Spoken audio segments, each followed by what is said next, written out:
Hey YouTube, Mark Kaufman here, and it's been a while. It's been about a week since my last real upload. I just uploaded that video on my Kershaw Blur that I got pre-owned, and I'm going to be talking about that video. I'm going to be talking about why I've been away for a little while lately. So I'm just going to crack open a cold one. Right now I'm going to be drinking the Karbach Southern Wheat. Wonderful beer. There we go.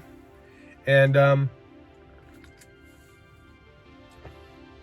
I don't know where to put this. Let's see here. I'll probably place it back here.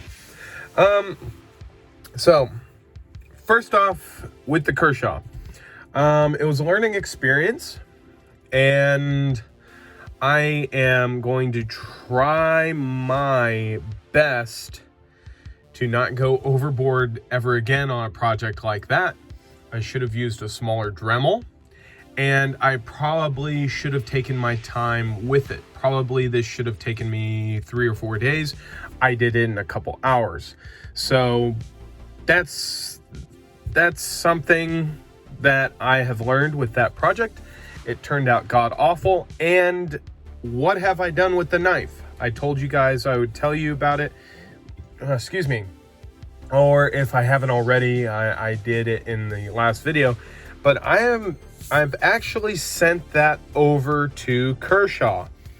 And I sent them the knife, but I took the blade out because I wanted to keep it. I wanted to keep the blade, and as a memory, and maybe even something to fiddle with a little bit in the future.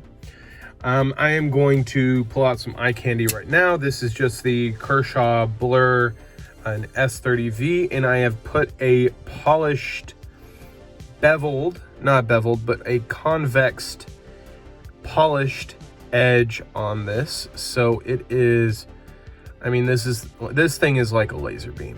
Okay, now I sent it with just the handle, has the washers, has everything on it, and I found out why it was so gritty. The torsion bar had literally rusted in place, so it was in pretty rough shape. So yeah, I sent it in, and it showed delivered yesterday, and it right now is the 25th, and 25th of May. And it showed that it was delivered. So I called them up today, a day later, and just said, hey, look, I've got my order number. I want to just see if you've received it. And, you know, they don't know this is me, but I just told them kind of a BS story that the blade broke near the pivot and it fell away somewhere. And they said, oh, you don't have the blade. And I said, no, it's just the handle, but I'd like a new blade. And they said, well, it's company policy to, when you send in a blade or a knife for blade replacements, that has to have its old blade. So they said, we'll look at it. We'll see where we can go with it, but it's company policy that we have to get a blade for recycling purposes. So it's probably because they don't want people copying their blade shapes or making fakes out there out of the parts. I mean, you could easily just order parts from them and have one made if you were so inclined to do that. But I found it really surprising that they would say you have to have the blade, because there are definitely some instances where you may have that happen. It may break near the pivot. Mine didn't. I just wanted to keep the blade. Yeah, so hopefully they'll take it. And I mean, they'll replace the blade for $10 and then they'll send it back to me. I don't know. I just think it's weird, but I just wanted to give whoever's sending in a knife a heads up, because that's what you've got to do. You have to send it with the blade. And if you've lost your blade, we'll see what happens. But it's going to be interesting to test them. Now, I mentioned parts. I requested, I'm looking for it, I requested some more parts for, not this Kershaw blur, because I've got everything I need for this one. I have a new torsion bar. They sent me a new torsion bar, pocket clip screws. They sent me everything I could possibly want for this one, but for the last one, I wanted a few new things. I wanted a new pivot.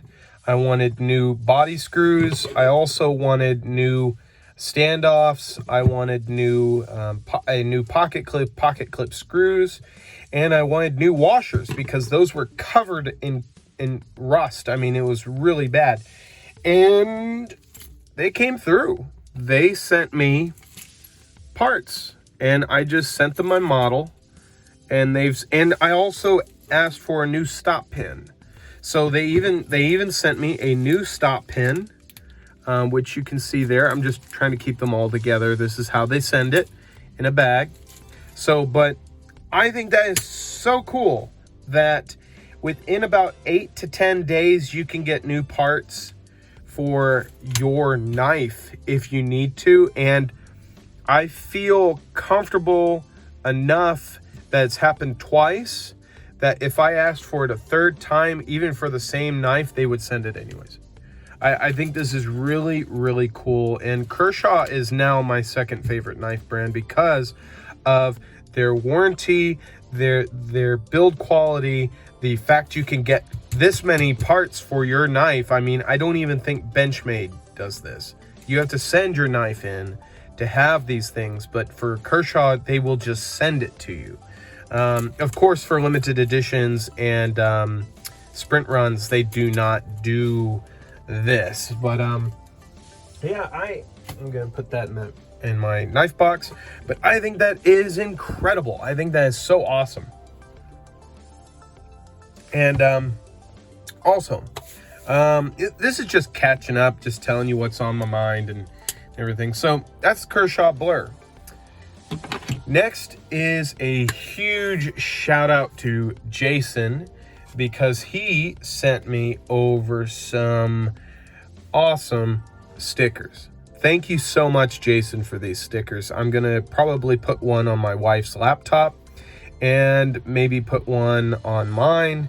And I don't want to ruin this beautiful hardwood surface, but I need to figure out a way to have all the channels that I work with represented in some way or form, other than within the description. And I'm working on that. It's really hard to think about damaging this. And I really like how clean it is. But thank you so much, Jason, for these stickers. I will find places for them, and maybe they will be going with a knife I sell. Who knows? So there you go. Thank you so much again. And what else can I talk about? I mean, let me see here. I'm just looking around at what I have to talk about. Well, I'm going to have another video coming out, and maybe you guys can stay tuned for that. That'll be out after this one. But I got myself a new Swiss Army knife. I don't usually buy Swiss Army knives. As of late, I sold a bunch of mine. I was on that adventure that is finding the perfect Victorinox knife for your everyday carry.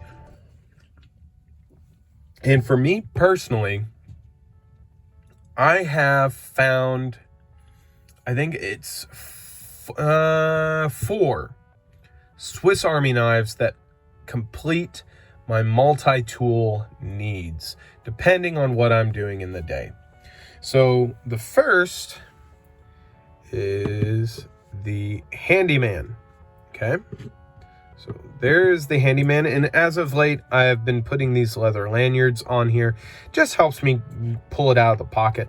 I originally did put these larger key rings on there, but it really was tricky to find those if they had sunk down in my pocket like this. I couldn't really do this action. So I have been throwing these on there. So there is the Handyman. Okay. Now the next one, and this is the one that I've been carrying a ton, is the Huntsman. Now, if you remember, the Huntsman has a main blade, has a smaller blade, okay, has a saw, has scissors, has a bottle opener, cap lifter, and it has a can opener, has a reamer, has a parcel hook, and has a corkscrew. So that is the Huntsman, and I've been carrying this one and this one the most lately. So there is my two. Then I have my Picnicker. Now, I haven't been carrying this as much as I thought. It's not a problem, but this texture, or at least this handle, I guess I could say, is very slick in the pocket. And I've yet to really find a way to carry this without it slipping out of my pocket. It's rather slippy. And because of that, I have not been carrying it as much as I thought I would. But once I figure out where on my person I want to carry it, I think I will be carrying it more. And so you're probably wondering, well, what is your fourth knife? And that, I think I'm going to leave as a mystery for the next video. So I think this is where I'm going to stop this. I'm going to immediately film the review for my new Victorinox, but these are the 4 Victorinox knives that I've been carrying the most, that complete my EDC and really seem to do the best job for my everyday tasks. So again, thank you so much, Jason, for the wonderful stickers. I absolutely love them. Thank you so much, Kershaw, for the parts. I mean, incredible. I mean, I really find that incredible, but keep your eyes open for the follow-up video, and I'll let you know what Kershaw says regarding having no blade on your knife, because it's a thing. I mean, it's a thing, and I forgot to mention that what I did is I switched the part numbers. So the one that I had partial serrations. I actually switched the number to have the blade with no serrations, but a black oxide coating. So that was the other thing I was able to do, is kind of switch it up. So they may be able to get me the plain edged version of it, since I hated those serrations so much. But we will see what they say. They may not even do it because there's no blade. And if they do that, that's very unfortunate for a lot of people that have lost their blades on their knives. I can't imagine paying like $90 to $100 for a knife like this and then breaking the blade in some way where you lose it and they say, oh, we can't fix it because there's no blade. I really feel like they're going to be able to do it, but just giving you guys a heads up. So, but I still feel it's amazing they're able to just dish out parts like there's nobody's business there on that. I think that's awesome. So, at this point, I'm just babbling on. I haven't made a video in so long. And the reasoning for that is I've had some family stuff happen recently. And this is kind of getting into the main discussion of why I'm making this video, is that my grandmother passed away this past Saturday, and it was not a devastating loss to our family in the means that we didn't expect it. She was 97 years old and was married to my grandfather for 76 years, and she passed away in her sleep. And it was the way that I feel she should go. I'm just so thankful that when she did have cancer, I think it was about 15 years ago, she survived that. And, you know, she had a long and wonderful life at 97. Her husband is also 97 years old. And yeah, so that was the reason why I haven't been really around. We've been dealing with the logistics on how we're going to get everything organized. But yeah, I'm back making videos, and she is resting in peace now and is in no more pain. And I just, yeah. And so I thank you guys so much for bearing with me after this little hiatus. I've been away for a little while, but I am back, and I'm going to have videos out for you, and I'm probably going to have more fun videos of me mucking around with a few knives coming up in the future. So till the next video, which will be this one, I'll talk to you guys later. Bye-bye.